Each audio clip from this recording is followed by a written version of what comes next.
Hello here, and welcome again to another edition of the Husker Online Show. Sean Callahan, Steve Sipple, Robin Washett, and guys, we are about 2 weeks away from being in Indianapolis for the start of Big Ten Media Days. Buckle up. And about 2.5 weeks away from the start of fall camp. So we've practically made it. And I'll tell you what, beautiful. You know who I wouldn't want to be right now is Northwestern. Because you think about where we're at, getting ready to get into fall camp, cover fall camp. Mm-hmm. Well, Northwestern, as you guys know, this week fired their head football coach, Pat Fitzgerald, after initially suspending him for 2 weeks. And then a student newspaper report comes out that leads to him being fired after the president and the board already conducted their initial investigation. You talk about, I mean, we've seen a lot of messes in this league over the years with different scandals and things happening all the way back to Penn State. Zach Smith, at Ohio State with Urban Meyer. You could argue Urban Meyer was pretty much pushed out because of that. Like, good point. Good point. Sean. It was rough. He was pushed out. Like he negotiated his exit to allow Ryan Day an audition. Then he finished out the year, got that Rose Bowl, and then he was done after the Zach Smith situation. Pat Fitzgerald obviously did not get the Urban Meyer exit out of Ohio State. He was shown the door immediately, and now we're going to be in for a long, ugly legal battle in Evanston and a lot of questions. And really, their season already wasn't going to be very good on paper, and this could be an 0-12 team. Well, yeah, that's just a small part of the discussion. Like, what kind of season are they going to have? It's a small part because there's two things that come to mind readily that are much bigger. He was fired with cause, number one. Pat Fitzgerald was fired with cause. Okay, he's due $42 million. He's lawyered up. What I wonder is what grounds does he have? Like, if this stuff is true, and it looks like, there's a minimum of 11 players that have come forward, most of them anonymously, but I don't know what grounds he has to fight this necessarily. And then the other thing, why I say this is much bigger than wins and losses. I'm interested in what you guys think. I just thought of it when Sean was talking. How much differently do you look at Northwestern's program now? It got turned on its ear, just since Friday. You used to look at it as like a plucky little underdog program that, they're a good story all the time. It's a kind of a cute story. Well, not now. And they had a lot of media cheerleaders because a lot of these national media guys went to school there. Pretty hardcore, Sean, but you're right. It's not wrong. They had a lot of, when anything kind of went well for them, they had a loud voice always behind them. Darren Ravel would be in a full Northwestern Michael football Wilbon uniform running around on the practice facility. Like, a cheerleader is the great word for it. Michael Wilbon wearing a jersey. All positive, no negative. So now how do you look at it? You don't know, and I don't expect you to. You don't really know because it's so fresh, right? Just the Fitzgerald piece is. He was a very appealing character, right? He was Northwestern football. He was godlike. He built that program. Yeah, in that area, he was godlike. Yeah, like obviously they had success, but from what he was able to do for Northwestern football, just in terms of not only on the field, but getting people to invest financially and build that practice facility and get the green light for that stadium. The Ryan family. They changed the landscape of Northwestern athletics and therefore the prestige of Northwestern as a university from a national perspective. Obviously their academics have always been there, but then the athletics part to it was right there. He was a big part of that. Yeah. And so losing him, I don't know if any of these names that are getting thrown around was David Shaw or Mike Kafka or whoever. Can anybody do that? I don't know. Can anybody be that face of a program like Northwestern that has so many built-in hurdles with their academic standards and with the makeup of their alumni and their donors? That's a very fine line you have to walk to be successful at that job. And Fitzgerald did as well as anybody. Can anybody come close to doing it the way he did? None of those guys played for Northwestern. No. Was a two-time, I think he was a two-time National Player of the Year. Butkus. Okay, two-time Butkus winner. He was a star player in 1995. Played on a team that went to the Rose Bowl. Right. So there's that. And then he he succeeded Randy Walker, who was his mentor, and Randy Walker was a very successful coach at Northwestern. So yeah, the story was so perfect up until Friday. Mm-hmm. It was what you wanted the Scott Frost story to be here if you were a Nebraska fan. Right. Yeah, exactly. It was kind of, Golden Boy comes back home. Yeah. Takes his team. He's a Chicago guy too. He grew up. And he was immensely popular. Now what? Mm-hmm. And, again, I wouldn't expect a Northwestern fan to really answer it because I imagine they're shell shocked. Yeah. Right. This is all very fresh. There hasn't been a press conference. Jeez. Well, there hasn't. No, there's just been player meetings. Yeah, player meetings. It's not like here. I mean, there isn't, big groups of meet. Now there might be, but normally, like I can remember a year ago, we're getting ready to go to Ireland. Okay. And that seems like 10 years ago, by the way. Yeah. And I talked to Louis Vakir from Wildcat Report, one of the main voices of Northwest. He's like, yeah, there's just a couple students, me and another fan website guy. And that are going to Ireland? No, well, that went, only Louis and a couple of the students went to Ireland. To cover the team. Cover the team on this trip. Louis and a couple students. And that was it. Imagine that at Nebraska. Sean and a couple students. Nebraska media was like 30 deep. Right. Flying across the Atlantic Ocean. We sent 4 of us. Let's go cover Channel 7 sent 3. Okay. So our crew had 7 just by itself. And in Northwestern just had, people kind of making a vacation out of it. Oh, we'll go to the football game. Yeah, Channel 7 sent Rob McCartney, who's like an icon. Yeah, he's the dude. Yeah. Imagine if this game was happening this year. Nebraska, Northwestern. Can you and all of a sudden you got to go to Ireland under this? It's a mess. I wouldn't have wanted to be. Boy, the Irish Times, Robin, would have had a field day on this one. Yes, they would have. The columns would have been scathing.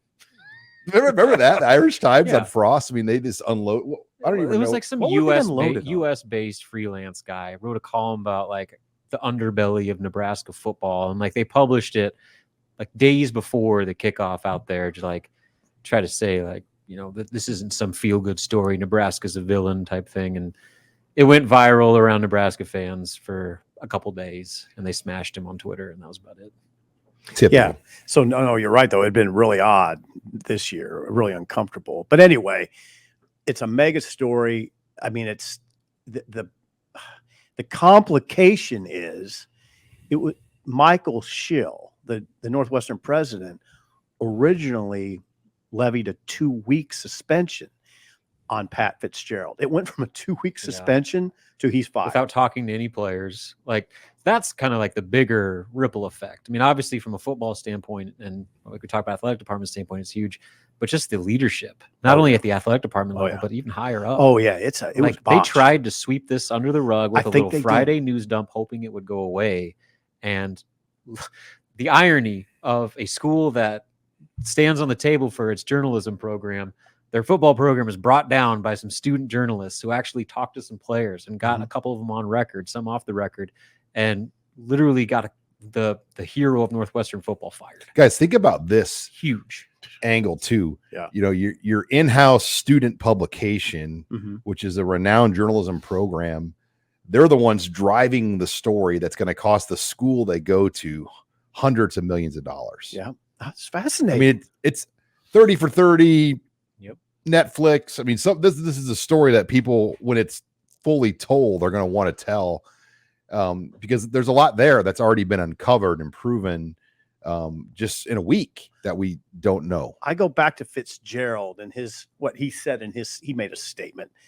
It was a long statement, but part of what he said is 99% of the student athletes who have passed through this program had a positive experience. Now, the question I would have on that is it 99? Is it really 99? I don't know. It doesn't seem like it now. And I yesterday in reading all this stuff, I kept kind of having to remind myself, no, what happened? It looks like stuff happened and it's horrifying. It's stuff that you can't say. I don't think Sean or you guys could say, Sip, come on, that stuff happens in programs. No, not to that level of organization. No, where like they it have doesn't. it written on the whiteboard in the locker room of players that are going to get hazed because of the mistakes they made. Yeah, and there's video of coaches doing the Shrek clap right during games, like on the sideline when his player screws up. You have the coaches doing the clap. Right. Like Right. I don't even want to get into anything called the car indefensible. wash, and that's all I'll say. Like that. I mean, it's no, that doesn't happen. I mean, we all played athletics. You know, we were involved in various athletic teams in high school. I never experienced anything remotely like that. Yeah, we had some rogue weirdos, but like that was it. Like it was just some guys that were just a-holes, you know? Yeah. Like that was it. Not to this level. You had guys that like wouldn't wash their practice gear like the whole like the whole year. Right. And the smell of their jersey would be so stiff. And I mean, that's not hazing. No, that's not hazing. But like just gross, weird crap. Right. I mean, nothing like this. Well, yeah, and I mean, I don't want to get into the sexual aspects, but Ramon Diaz, I think was his name, was an offensive lineman from 2005 to 2008, and who's still in therapy for what he went through in the locker room. That he turned himself away from the sport of football for 5 years because of his experience there. Now, some people will say, okay, simple, way to go. You just picked out one guy. Well, he was on the record. Mm-hmm. He went on the record. He's one of the few people that went on the record to talk about, and he corroborated what happened in the locker room, what was the hazing parts of the story. He said, yeah, I mean, that stuff happened. It's been corroborated through enough people that I'd say, Fitz, you're in trouble. I mean, this is your legacy, and it's tarnished. He'll try to protect his legacy. Not only that, but he'll try to get as much as that $42 million as he can. Can he get half of it? I mean, my God, Sean, I wouldn't think so. I just don't know what ground, like you mentioned, I don't know what his ground is to stand on. Like, especially when we talked about the level, like the coaches were all in on it, which the fact that they're retaining all those coaches, like, oh, they're just innocent bystanders through all this. Yeah, right. You got to have somebody coach the team. Yes, but like, all right, the head coach was the only one run. Right. He was the only one named in the report. He was the only one named in the report. I know. Their hands are tied, though. If this happened in March, maybe you could do everything over. Right. Rob, yeah. So that's okay. So what Rob's referring to is they've retained the assistants, all of the assistants, to coach the team this year. If you think about it, now you just got to think through the mechanism. If you're going to fire all those guys, who are you bringing in? Yeah, I know. And you're 3 weeks away from camp. Yeah, you just got to get through this fall is basically what they're looking at. Yeah. So and no, I agree with you. Get it, but there are guys on that staff that knew what was going on. Obviously. They walk by it on the whiteboard every single day. Right. Will they go through with the new stadium? Will the Ryan family, they're who is funding this $800 million project? That's what I wonder. Like, I mean, it was set to tear down the stadium, and then they were going to play their games in Soldier Field, then Wrigley Field, and the Cubs were done with baseball for the year. Will that plan move forward, or are they just going to have? I think it will. Because if they don't move forward to that plan, that's a setback. I think you have to. I think the university leadership, not only in-house, but donors, prominent alumni, rally. They can't let this totally waylay the program. I think they have to. I think the leaders have to say, all right, no, we're going to go through with this stuff. That's just me. My question is, though, with the people that are supplying that money, how are they viewing this? It's one family. Well, that's a good question. And, Northwestern's different. This isn't the SEC. This isn't, the big football-minded programs. Can you view it unfavorably? Of course, I think you can view it unfavorably and simultaneously still support the program. Yeah. I think that's to the level that they're currently being supported or were being supported. I think to where they're spending more money on athletics than they ever have in university history. Yeah, but the Big Ten's giving them more money than ever before. I get that. I mean, they're going to be getting close to $100 million eventually from the Big Ten. So, okay, but that's not donor money. It's one donor, though. I've heard a lot of. I mean, they have a T. Boone Pickens type donor essentially. There, Ryan. You say donors, it's one donor that's basically funding the facility they just built, the stadium. There are other people that contribute, but the mega donor is on everything there. I wonder. I mean, it's always been sports is secondary there, or maybe not even secondary, maybe down the line further, but it's still a big hit to that institution. My God. And it's not over. I mean, essentially Fitzgerald guaranteed that it's not over by lawyering with a big name lawyer. Yeah. Only just begun. Yeah. All right. When we come back, recruiting rankings updated on 3. We'll break down where Nebraska and some of their prospects fell on that next. You're listening here to the Husker Online Show. And we're back here on the Husker Online Show. Sean Callahan, Steve Sipple, Robin Washut. Great discussion, guys, on Northwestern in that situation. I'm sure it won't be the last discussion we have about what's brewing in Evanston. But want to get on this. The rankings on three have been updated. And, we have our industry ranking, which is all the rankings combined into one. But there's an on three component to our rankings as well, which carries a big piece in that industry ranking. And we did our going into the season update. And there are definitely some notable bumps for Nebraska in the industry or in the on three rankings. I think most notably the running back recruit Kewan Lacey now was a 3-star. Now he's in the top 300 at 298, 25th best running back in the country. Now a 4-star running back, Kewan Lacey, Steve Sipple out of Lancaster, Texas. Yeah, that's good. I mean, I've watched this film a couple times. He's an interesting player to me because he looks like some of the Nebraska running backs of the past. And he's very downhill oriented. He runs out of the shotgun for his team. So you have to look kind of closely to see that downhill part of him, but it's there. It's very intriguing to me what he's going to look like running behind a fullback. He's a tough runner is what he is. They say he's got big time speed. I don't know. It doesn't necessarily show up on film all the time, but his toughness shows up all the time. On three, though, as you can see, the only one of the 4 services that currently has him as a 4-star. Rivals has him as a high 3, right on the border of being a 4. But the positional rankings really jump out. We have him at 25 and on 3. The next closest is ESPN at 42. So Charles Power, the rankings team, really high on what they've seen from Kewan Lacey. Another bump to the 4-star club, Carlon Jones, the defensive lineman out of Bay City, Texas, south of Houston, teammates in high school with current Nebraska 2023 wide receiver Bryce Turner. He goes from number 473 to now number 258, and he's now a 4-star.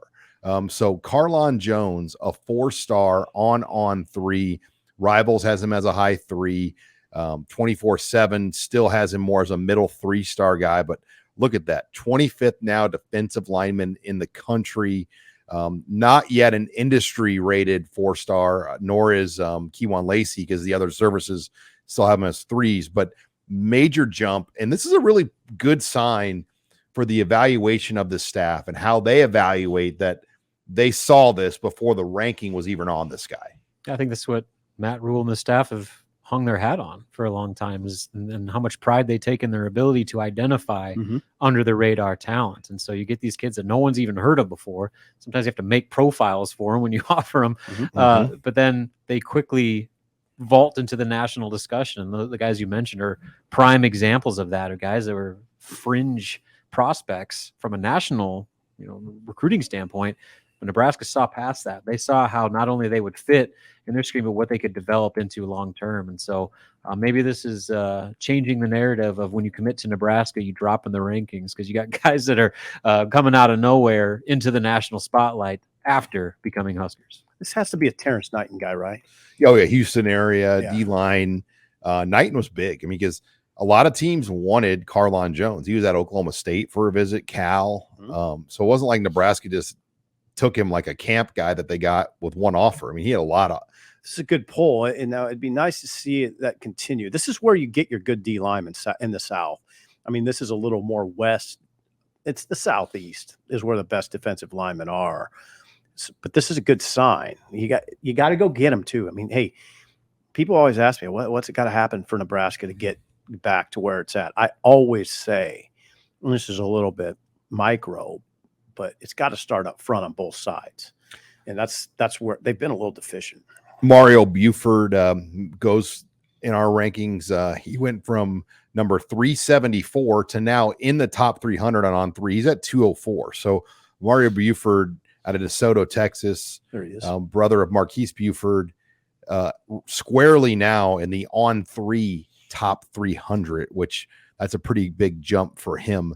Carter Nelson, and this is where you get critical rankings if you're a fan. Carter Nelson goes from number 59 to number 77, and it's going to happen. I mean, that's all. I mean, Dylan Raiola fell again to now the number 2 ranked quarterback in the country, and the number 11th ranked player in the top 100. I mean, it's very, very hard to just keep moving up in rankings, and when other people do move up, guess what, guys? Somebody has to move down, and I think for Carter Nelson, I don't want to say this hurt him, but he didn't have a great spring because he was hurt. When I say great spring, I mean track. Mm-hmm. You know, if he would have just freakishly put out huge marks on the track all spring, maybe that holds his spot there.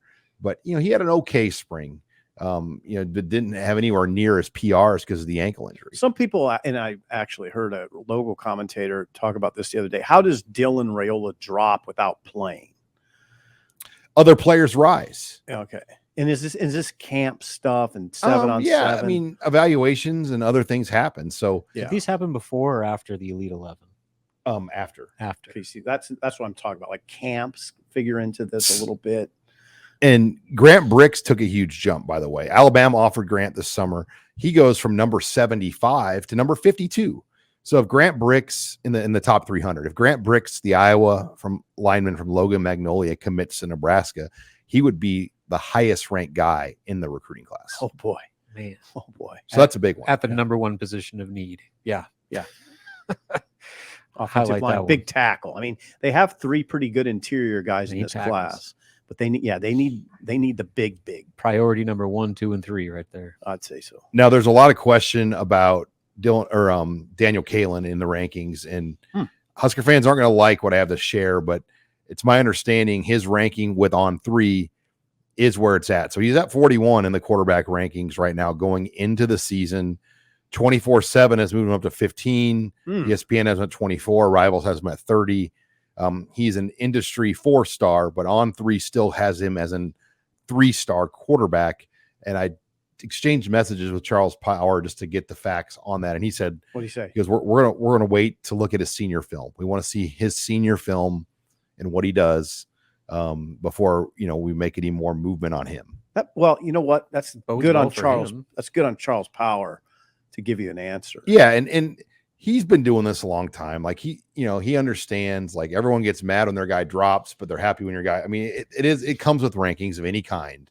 I mean, simple. You voted in polls for years, right? Yeah. It's hard to do. It's hard. Yeah. You piss people off. I'm voting this year in the preseason Big Ten poll, and I'm going to be a voter for the All Big Ten teams. And let me tell you, the All Big Ten voting is tough. Well, linemen. That's where Pro Football Focus. It's folly when media vote on linemen. Our access to Pro Football Focus really helps. Yeah, with that like helps. Looking at the lineman numbers that you just don't get access to. Yeah, I always get a kick out when I was voting for that center. I'm voting for the Michigan left guard. I don't know what I wouldn't even know him if he walked in a room. Well, and not just you got to go to like a third team. Yeah, I mean, it's like exactly. You know, folly. Give me your punter breakdowns. The All Big Ten balloting is tough. Yeah, because there's a lot. Basketball for Robin, he's been a basketball. It's a lot easier for that. Way easier, right? Just less guys. Yeah. I mean, the first team is usually self-explanatory, and then like you're figuring out who makes out the end. Like basically, you do five players for 3 teams. So it's 15 guys total. So in no particular order, and then your player of the year. So it's significantly easier than football. And I dig into that film, Sean, of those linemen in November. Get into that film. Look at his but no, you're voting the Cleveland. The only other voter in this state is Sharp, Greg Sharp. It's just you and Greg Sharp. The vote on the Cleveland.com poll. So it's pretty prestigious. God bless you. The rise continues. Yes, the rise is just a kid from South O, boys. 38th and X Street. Do a good job on that. All right. Get it in on time. All right. When we come back, we are going to have some fall camp preview discussion. I want to talk quarterbacks, running backs, receivers. We've run those position pieces. We're a little bit ahead of schedule this year on our positional previews, and we've dropped some of those out over the last week. We'll share some thoughts on those 3 position groups next. You're listening here to the Husker Online Show. And we're back here on the Husker Online Show. Sean Callahan, Steve Sipple, Robin Washett. Before we get into fall camp positional preview, this segment of the Husker Online Show, Steve Sipple, brought to you by Larson Motors. If you're looking for a new vehicle, go for a new experience at Larson Motors. It's in Nebraska City. Yes, Nebraska City. It's one of the Midwest's only dealerships with all the major brands in one location.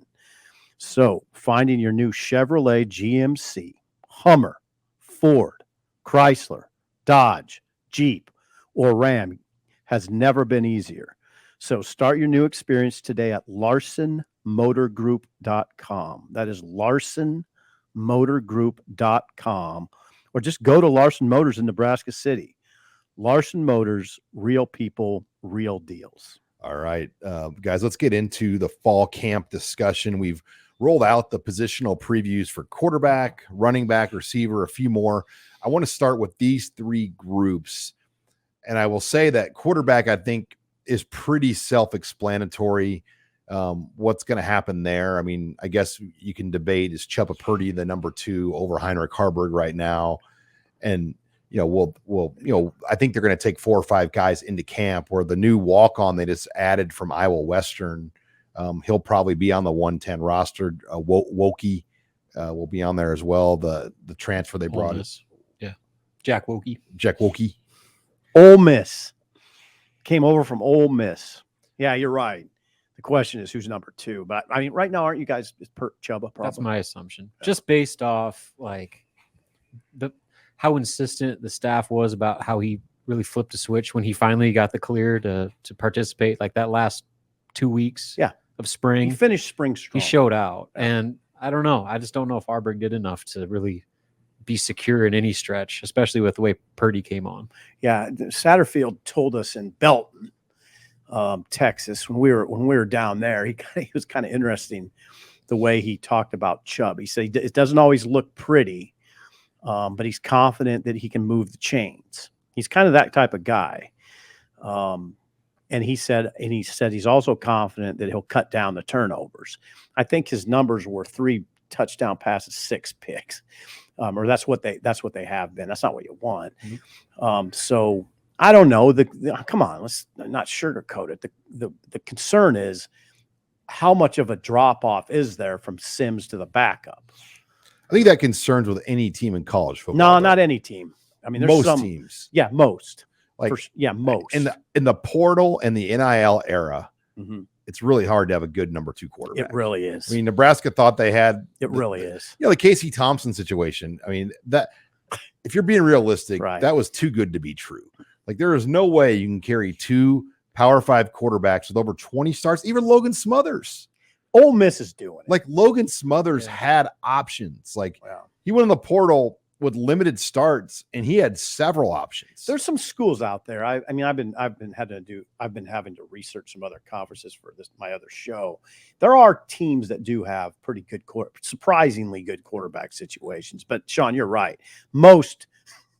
Sims and Casey would have been like a dream scenario, right? I mean, even Sims and Smothers. Yeah, I think you're feeling pretty good about Smothers. As number 2 right now.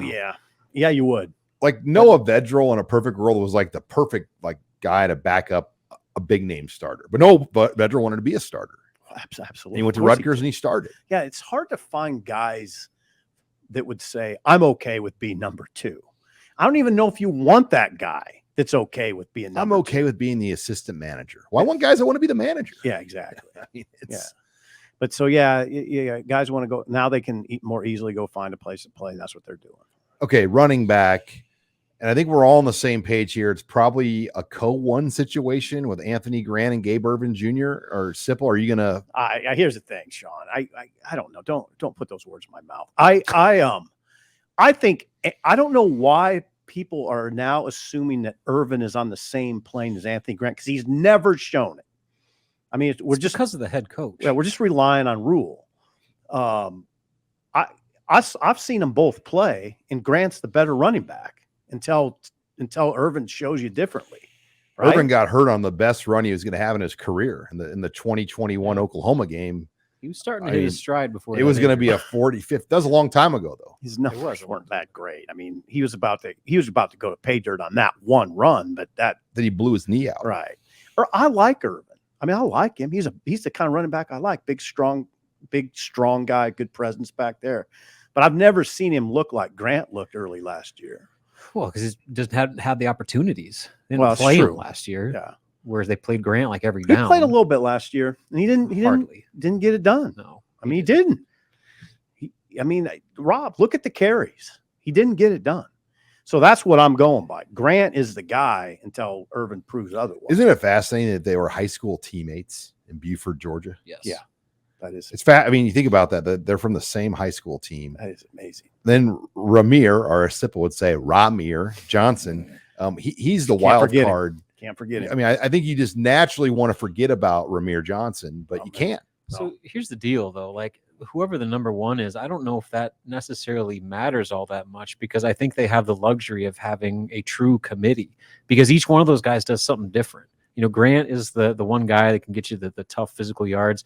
Irvin's a big physical back, but he also has, I think he might be able to healthy. run away from people. He's got that speed. They call him one of the fastest guys on the team. Yeah. Then you have Ramir Johnson, who's probably the best pass blocker and best receiver, and can run away. And is a versatile guy. So I think that what you saw Grant, you know, when he struggled was when that workload, when AJ Allen went down, the totality of that workload without having a competent number two started to wear on him and lessened his effectiveness. Well, now you've got three guys that you can comfortably put back there in theory and share that workload to where each one does something different. You can give your offense some versatility, have different packages, and keep everybody fresh. So I think that's a luxury that it's been a while. I think since Nebraska's had that, but that's assuming that Irvin is the player that Matt Rule says he is, and Ramir Johnson actually finds a role to where they can use him. Yeah, I'm not questioning what Rule's seen in practice. I mean, I'm just going look by at pictures of Gabe Irvin right now. I know. I've seen. Looks like Derrick Henry. I know, but I've seen players bulk up in the summer and get a little too excited about it. Then Quentin Castile. Yeah, I mean, well, he was pretty good actually. But now, see, I would say Gabe Irvin's got to prove he's better than Ramir Johnson. I mean, Ramir, the thing I like about Ramir Johnson most is he runs with abandon. I mean, I was struck. Remember when he first played at Maryland? Do you guys remember that game? It was in a dark stadium. It was during the day, but it seemed like it was at night for some reason.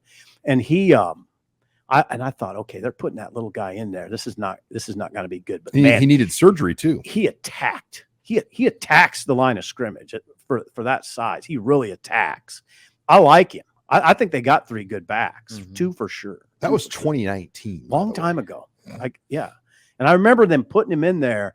And now he got ragdolled a little bit. You have to go back and look at it. I don't expect you to take my word for it. I watched it close because I was fascinated. They ran him inside, and he attacked, but it didn't take. I mean, you know, those big linemen got hammered a little bit. It's hard to do that over 12 games. It is. But all right. He's a tough dude. He's a tough dude. Finally, he's a tough customer now. Finally, wide receiver, and we did a projected depth chart, but again, we've kind of backed off of doing the projected depth charts because there's so many uncertainties with how guys are grouped and labeled. Yeah. And, you know, it's confusing, I think, for all involved trying to make sure we do this right. And we want to do it right, you know, and Billy Kemp, I think we all agree, and Marcus Washington, those are your 1-2 receivers right now. Yep. I think Xavier Betts and Isaiah Garcia Castaneda, those are the next guys. Then you start to get into conversations about maybe some of the freshman guys. Where do they factor in? Maybe some of the walk-on players behind the scenes. One of the Bullocks or Ty Hahn could factor in there. Ty Hahn and the Bullocks are definitely prominent. You got Fleeks in there too. Josh Fleeks. Yeah, and Fleeks is a wild card because he's an older player. I mean, same age as Garrett McGuire, I think. But you just don't ever hear him talked about at all. Yeah. So but I do think Malachi Coleman and Jaden Doss. I mean, there's a lot of talent in that freshman receiver room. Did you mention Betts? Yeah. Xavier Betts, like Robert and I think both. I don't know if I said Xavier Betts could have the most receiving touchdowns this year. Wouldn't surprise me. I could see that because Billy Kemp might have the most catches, but he's not going to be. You know, Xavier Betts is going to have the longer touchdown plays because he's the fastest. Yeah. Garcia Castaneda is fast though too, and Marcus Washington. Yeah, I think I said in the chat that was a question of who was going to lead the team in receiving touchdowns. I think I said Washington, just because I think he's going to be on the field a lot, and he kind of brings that element that Kemp might not. I don't know. I didn't really have a real confident answer on that. So Washington though has never been an outright number one in his career. And what is he, a 6th year? For sure, he's a senior. So I don't know if he's a 5th or a 6th year right now. Sean.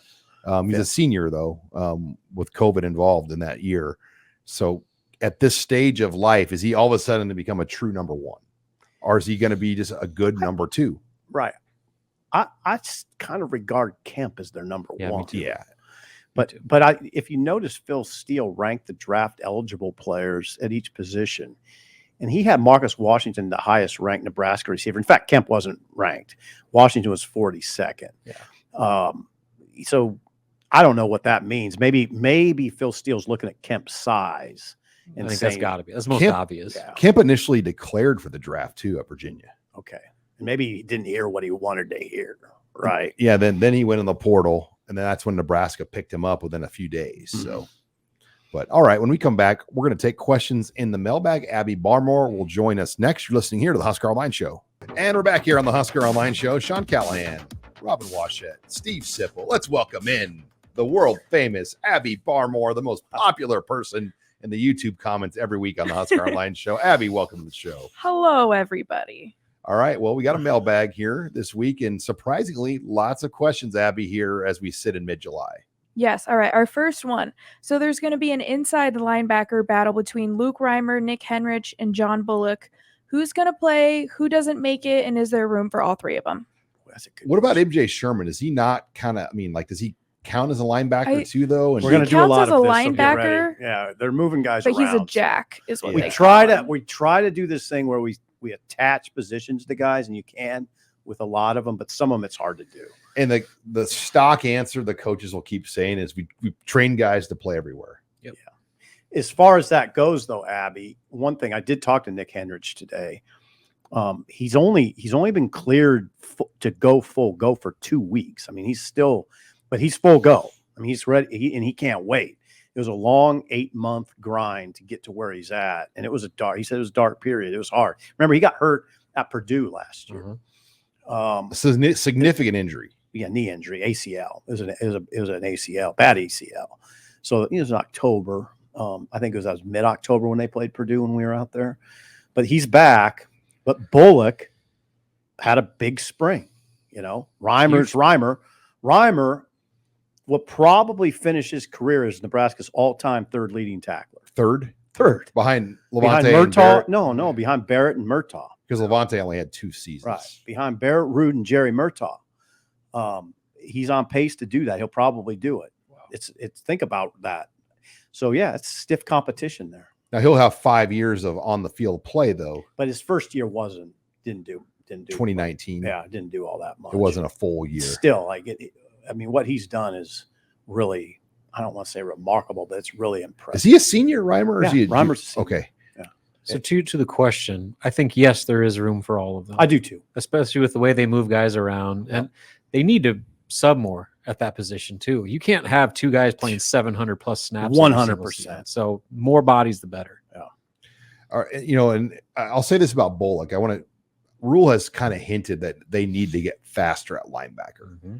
And I think we all can agree they haven't been the fastest their last couple of years.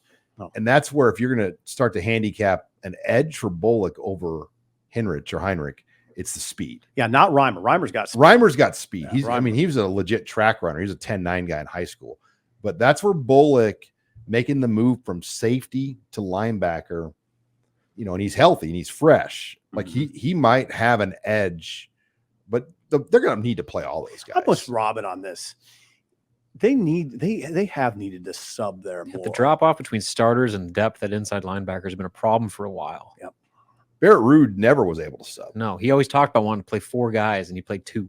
Yep. The only time he played one was when Colin Miller got a concussion. Remember that? Yep. So they had to start playing. There were years where guys were playing close to 1,000 snaps on defense. It was That's not what you want. Yeah, Quentin Newsome and Boodle and some of those guys were playing like in the 900s. Listen, that's the kind of stuff you can do in the AAC, in the American Athletic Conference. This is the Big Ten. It's a lot harder to do. Yeah, when you're playing in Madison in early November. Mid-November, you better have some fresh bodies on that defense, especially on the front 7. Yep, 100. All right, next one. With the hot recruiting run that the Huskers are on, are they planning to save a few spots for higher-ranked recruits to have an option to commit during the season? I don't think you can be that selective. I just think you got to take good players when they're available to you. I don't know if Nebraska's in a position to hold off anybody right now. And that's where Rule makes the big bucks to figure things out. Like, you can't get worked up and freak out about the numbers. If there are good football players that want to come to Nebraska within reason, they will make it work. Wouldn't you say it's easier to make it work than ever with NIL? The ability to move around guys. That's what I mean. Okay, here's an example. They put Borkature and Bullock on scholarship right now. They're on the 85. A year from now, you might be over, and you can say, we're going to move you off the 85, but we're going to, you're going to enter into some, then they would enter into their own NIL agreement. The money they would be paid in NIL would be commensurate with a scholarship, right? But it has to be players like that. There's not every player is eligible to kick over. Oh, like you have to either be a walk-on that goes to scholarship, or I believe graduated. Or I mean, there's like Timmy Bleekrode though, like not eligible to go to NIL right now. I mean, there's different parameters, because otherwise everybody would, I mean, you could theoretically have unlimited scholarship players, if you could kick everyone over to NIL. Yeah. Interesting. All right. In that same vein, with Nebraska making the final list for Brandon Baker and Nathaniel Frazier, do you actually think the Huskers have a shot at these guys? It's going to be tough. Baker doesn't plan to take an official visit to Nebraska. I'm in the camp that it's really hard to get a guy like that to commit without a true official. And what is this timeline? It's said to be sometime this summer. So we'll see. Frazier has taken some trips. He's been to Oregon. He's been to Alabama. He's been a lot of places. He really liked Nebraska. And Nebraska was one of the first teams that offered him, at the beginning of it all. But man, he's the number one running back in the country. Yeah, I mean, I think I'm with Sean, especially at a place like Nebraska. Like the visit is so critical especially with players like that have been there and done it in the recruiting process. The separator is being on campus, especially during the fall, seeing a game, getting that full experience of what it actually means to be a Nebraska football player. And without that, it's just hard to sell. God, those guys were impressed with this place. So I'll never go back on that. Nate Frazier and Brandon Baker. I mean, they sat in this room. That was when it was dead here. Imagine that's, I think, what would put it over the top is if they saw the full effect. So you give the staff credit for getting them in here and making an impression on them. I get it. Some people are going to say, oh, that's great. What's it mean? They made an impression. Well, first of all, it's not over yet. So I think there's got to be a chance. But you got to put yourself in position at least, how often is it going to be easy to get a tackle like Brandon Baker or the number one running back in the country? It's never going to be too in easy. The Callahan era that year in 2005, they got those guys. They did, but it probably wasn't easy. No, I mean, you had John Blake. And John Blake had to beat Pete Carroll in the peak of USC's dynasty to get Marlon Leckie. But you're only 4 years removed from playing in the national championship game. Correct. It was a lot different. Way different. Think about Ndamukong Suh now as a recruit, how hard it would be to get him to Nebraska. Right. I mean, it's changed. As you have said, Sean, and you're right, the losing is sort of caught up with Nebraska in a very noticeable way in recruiting. Because those visits were effective, but the bottom line is the results are there. What's happened on the field, and can't sell winning right now. No, and if a guy's looking at Michigan and Nebraska, you almost look at him like, oh, wait a second. Do I want to play in the college football playoff, or do I want to hope to get into the El Paso Bowl or whatever? And what should scare the hell out of you What? is Ernest Hausman type situations where you actually get a guy right, and then he goes in the portal, and Ohio State, Michigan, and Iowa are his 3 official visits. Jeez. I mean, that's what scares you. Like, what if Carlon Jones is really good? Yeah. Then all of a sudden, like A&M wants him. Yeah. Which is a lot closer to Bay City than the 12th man collectives involved with A&M. I mean, that's where we're heading with college football. And back to Nate Frazier, I will say probably one of my favorite recruits I've dealt with and interacted with in years. I mean, why is that? This is personality and how fun he was to be around and talk to. I'll be a fan of him wherever he goes because I really, really thought highly of him and his family. And Brandon too. And Brandon, oh yeah, in a different sort of way. He's more laid back, cerebral, more. Yeah, very cerebral, but very genuine.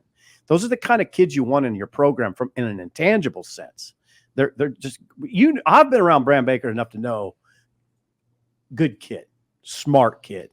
They get whoever's getting him is going to get a cerebral player who cares about what he's doing. All right, Abby, final question. Okay, our last one. This is a story time one, so prepare yourselves. Which former Nebraska assistant coach is your favorite on or off the field? It's a big one. Former assistant coach, favorite on or off the field? Assistant coach. You could go hoops if you want. Okay. If you want. All right. I always had a really good time, and that's not favorite because there's a lot of them I like, but the one media pops was Michael Lewis. Oh, yeah, you did have a good Tim Mouse, relationship. now the head coach at Ball State. he was just hilarious. Just like this real rough around the edges guy that Blue collar. Yeah, had a bit of a shell to him, but once you got past that shell, he was hilarious. And his family was super great. So yeah, I'll go Michael Lewis for basketball. I like that. There's a lot of really good ones. He We had a played for good- Bob Knight. Yeah. The last Like Bob Bob Knight Knight. point guard, and Oh, we had a good night in Kilroy's with them a couple years ago. We Robert. did. in Indy? Yep. In Indy? Downtown Indy. Downtown Indy? $2 Coors Light night. This is Sean thinking everybody knows what Kilroy's is. It's a renowned sports bar in Indy. in Bloomington as well. They have a Well, located. Whatever. I mean, no, it's Interesting. Okay, Sean, who's yours? this is a hard one because you get to know. I mean, we've had a lot of guys come through here as coaches over the years. I mean, John Blake early on was a guy I got to know really well. Like, and we John talked, Blake. we talked a lot, R.I.P. and just how much he loved.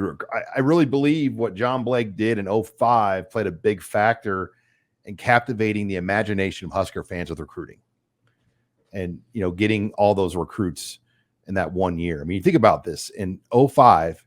He beat Oklahoma head-to-head for Tulsa linebacker Philip Dillard, 4-star. He beat L.A. head-to-head for running back Marlon Lucky out of North Hollywood against USC. He beat Tennessee for Nashville defensive end 4-star Barry Turner. And he beat Miami, Mississippi State, and Oregon for defensive lineman Ndamukong Suh in one recruiting cycle. Man, look at that. There he is right there. There's the Blakesta. And he almost got Reggie Smith here, which is amazing. I mean, Reggie Smith was a really, really good player, but that's one early on for me. I think I always really liked John Papuchis, thought highly of him, had a good relationship with Coach JP when he was here under Bo. I mean, the Riley era just seems like a flash in the pan. It's hard to even remember much from that time frame when Riley was here. Yeah, mine is my story time. I mean, I had a love-hate relationship with McBride. We almost got in a fist fight one time in front of people, and it was a legitimate like. Did he grab you? He chased me. And he chased me into an But elevator. you weren't scared. No, I wasn't scared. The only reason I ran, the only reason I got out of there is because there was a lot of players around, and I didn't want there to be a scene. But then I walked home. Not home, back to the Journal-Star. And he came up in his pickup, said, "Hey, get in." And I just let him have it. I was like, "Just get the hell away from me. Don't ever, And then from that moment on, we always had a good relationship. But the best probably was George Darlington. I mean, he taught me so much about football, and he is incredibly patient. I didn't play the sport, so there's still a lot I don't know. And George was always there to answer. I mean, and he's super smart and very. You talk about cerebral. And he's still like, you run him into the press box, you run into him at halftime. Oh yeah. It's almost like an appointment because he can break down what happened in about 2 sentences that are very meaningful, So yeah, super smart football guy. Those guys see the game way differently than we see. No doubt. All right. When we come back, we'll close the show with some basketball talk. A lot of Huskers in the NBA Summer League, recruiting still rolling. Robin will give some thoughts on that next. You're listening here to the Husker Online Show. Final segment here of the Husker Online Show. Sean Callahan, Robin Washett, Steve Sipple. We just learned who's going to Big Ten Media Days. Before we get into that, I want to update you on Husker basketball. A lot going on recruiting, new offers, new visitors. Tease that there's Husker players in the NBA Summer League. So it is the slow time, but not for Nebraska basketball right now, Robin. Well, they still have 2 open scholarships and not much movement on that front. They're being very particular with the types of guys they go after. They've, reached out to several players that have hit the portal, but really nothing of substance of that yet. And I've talked before, they're not in any rush. Like even the Spain trip, I don't think that's any sort of deadline for them to add a spot. So it's got to be the right player. It's got to be the right fit on and off the court for that. And, it's just got to be right time, right place. So we'll see that they can add all the way up until the start of the semester. So, and if they don't, worst case scenario, they take both of those scholarships into the season, probably give one to somebody like Sam Hoiberg for a semester for a full season, and then have 2 open spots for the 24 class, which segue, they're already actively recruiting for. They have one commitment in Nick Janowski, one of the top players in Wisconsin that they got earlier this summer. New offer from a quote unquote in-state recruit at McCook community college out in the Panhandle. Noah Boyd, Boyed. Boyd. He's originally from St. Lucia, beautiful You're island. kidding me? I've been there. Yes. Yeah. So he This is is a beautiful somehow went from St. Lucia to McCook and is a 7-foot center who is really starting to come on the radar on the recruiting scene. Nebraska offered him on Tuesday and averaged about 10 points, 11 points, 8 rebounds, 2 blocks per game last season, but 7 foot, really good athleticism. He's got coordination. His feet are a lot better than most 7-footers Nebraska's recruited in the past. So what I'm really interested though is he's got the familiarity where he comes to Lincoln to train with Thomas Villanco, who we had on the McGowan show last summer. So there's a familiarity there with Lincoln, with the city and whatnot, that I think Nebraska was smart to make that offer, because Power Fives are starting to offer them. Schools like Kansas have been sniffing around a little bit. So another instance of Nebraska getting on the ground floor with a guy that is probably going to see his recruitment take off as he enters his second season of junior college. Wow. But beyond that, July is evaluation month, where there's 3 live periods. They just had Peach Jam this past weekend. There's gonna be 2 more live periods this weekend and the next weekend, and then the AAU season comes to a close. And once that happens, for the 24 recruits, that's where you're gonna see lists get trimmed down, official visits start to get set up, and we'll start to know who the top targets are for that 24 class for Nebraska going forward. Well, that's a lot, Rob. That's a ton. All right. It is a busy time. And you got some guys that have just gotten to campus too. Right. Bryce Williams. So they had a guy arrive, Bryce Williams. He finished up the last remaining academics he had to do at Charlotte. So he got here, I think last week, and is fully in off-season workouts. Early reports have been good. He's got, some just work to do with his easing into everything over here. But good news is that he's here. No issues with that. They are missing 2 of their top players in Rink Mass and Keisei Tominaga, who are both overseas playing with their respective national teams, Japan and the Netherlands, training for the FIBA World Cup this summer. So when do they get back? Depends how well they do. It could be mid-August, late August, because I think the finals go all the way into early September. So I don't think either team is expected to go that far, but you never know. But probably they're certainly going to miss Spain, and they might miss the first couple weeks of the semester, depending on how their teams do. Well, they're hooping, so right, they're but playing. 2 veteran guys too. Yeah, and they're playing against some of the best players in the world. Like, they're playing with and against NBA players. All right, guys, a couple announcements that came out Okay. As we were taping this show. I want to close on Big Ten Media Days. Nebraska announces their 3 representatives: quarterback Jeff Sims, offensive lineman Ethan Piper, linebacker Luke Reimer. Quentin Newsom was there a year ago, not going to make a repeat appearance, which I'm okay with. I think it's a thing that, unless you have an elite household first team all Big Ten guy, let another guy experience that. Luke Reimer makes a lot of sense. Reimer didn't go last year, right? Mm-mm. No, he's been their leading tackler the last 2 years by a long way. I mean, it makes complete sense to take Ryan. And I think Sims too. I mean, I know he's never started a game at Nebraska, but if you're taking a frontline offensive guy, I mean, who you taking? Yeah, Sims. Exactly. I mean, Anthony Grant, Gabe Irvin. Yeah. I mean, No. Jeff Sims at What we least. talk about Gabe Irvin for on that in this context. Yeah, Grant would be the only next Right. logical He's guy. never started. Well, I guess he started. I mean, you could even argue like Kemp in Washington, but I think with the offensive line, Sims. to go with Piper That's interesting. over Corcoran, Ben Hart doesn't like doing interviews, but it tells you right now that they think that Piper could be one of those starting guards. Yeah, I think you automatically jump to that conclusion that with that left guard spot, I'm assuming that's where he ends up. He's the front runner. So no real surprises outside of Piper. I think. So who would Piper be battling for left guard? Who are we talking about? Let me pull up. Well, Do it, Sean. Pull it up. You can do this. Corcoran. Okay. Well, it matter. Does Prohaska Yeah. beat out Corcoran? Okay. Like I think we're assuming that happens, but we don't really. Do we know that's going to happen? No. So you're putting Nordine on the right side. Yes. Nordine Newely. Yes. Okay. Even though Newelly played the left side Right. the year before, so I think there's a lot of flexibility there. Like on our projected depth chart, we have Newelly at left guard. See, that's what Because that's where he my played. confusion came. That's in. where he started before. Right. where did you get Newelli at right? I don't know. I just assumed Piper was left guard. Yeah, we don't need a men's. I well, mean, it doesn't. I would Piper say played. this. Go ahead. Yeah, we have Piper at right guard with you got Latosky too. Yeah. Okay. So Piper, I don't look at this as okay. He's a starter. He's going to be in. He's in the running. He's in the picture. He's got to win the job. He's in the mix. He's also very well spoken. Yeah, this is what I remember about Piper, and I really appreciated this. He came up to one of those press conferences late last year when that line was it just takes a beating in the media, right? But Piper came up to the weekly press conference and faced the music, and he did really well. Mm-hmm. And I appreciate that. But Turner does that too. Turner Corcoran has done that. There's guys that do it. Piper handles it really well. He's very well spoken, as most offensive linemen are. I mean, generally, though, I hope this doesn't offend anybody. I've always thought of that position group as the smartest guys on the team. I mean, they're usually the smartest guys on the team. Am I offending you, Abby? So I guess it makes sense from that standpoint.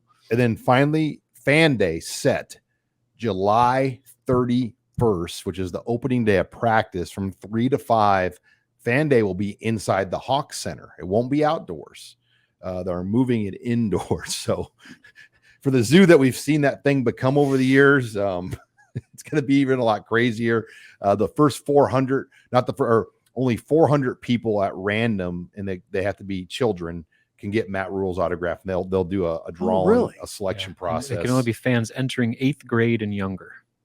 So no dudes carrying a Duffel garbage bags sack full of balls. Husker football helmets. A what? A duffel bag? Yeah. Well, remember they used to have the luncheon at Big Ten Media Days, and they forced the coaches and the players to do an autograph thing as a part of that luncheon.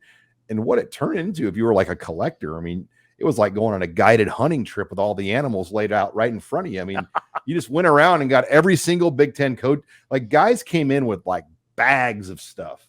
It was gross. And there were like no kids it was just like professional collectors, and every Big Ten coach and the top players had to sit down for like an hour. Yeah, those dudes are just like vultures running around the hotel lobby, like waiting for any player or coach. Hey, can you sign this? It's just a racket. Well, they make money on eBay. Of course they do. Yeah. Interesting. But anyway, July 31st, inside the Hawk Center, Fan Day, 3 to 5 p.m. I know where not to be on July 31st. Well, hopefully, I'll be curious what our media access is, if we have access that day or how it's all going to play out. But that will be the team reports July 30th. They're going to move in the dorms. Remember, that's going to be another story. Big story. Move-in day at the Selleck dorm building. Mm-hmm. Big story. All right. Well, make sure you stay on HuskerOnline.com. We have a lot going on this weekend, and we are edging closer to Big Ten Media Days and the start of fall camp. For Abby Barmore, Steve Sipple, Robin Washett, thanks again for watching. I'm Sean Callahan.